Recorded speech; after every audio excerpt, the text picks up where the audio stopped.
Hello, in this video, let's quickly see how to fill your daily timesheet input in JTMS. Don't worry, it's very straightforward.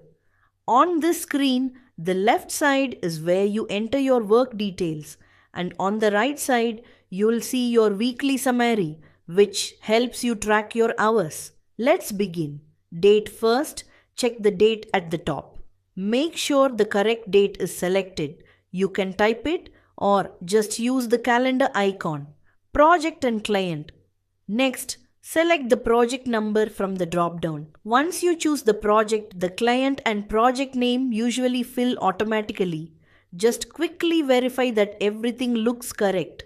Activity. Now choose the activity. This tells your manager what kind of work you did, like development, database work, testing, or meetings. Always select the most accurate activity. It really helps during approvals.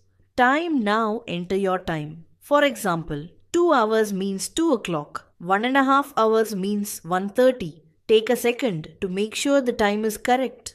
Action. After entering the time, click the action button to confirm or add the entry. Narration.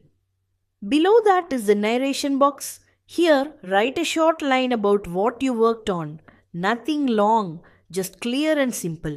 For example, worked on database changes or fixed report issue and tested output.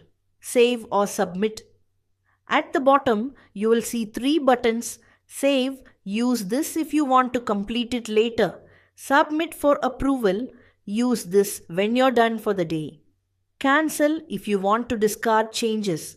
A good habit is to save first, and once everything is confirmed, submit for approval. Weekly summary. Now take a quick look at the weekly summary on the right. This shows your total hours for each day of the week. If you see red or 0 values, it usually means time is missing. This helps you fix issues before submitting. That's it, and that's all you need to do to complete your daily timesheet input in JTMS. Simple, quick, and done in just a few minutes. Thanks for watching.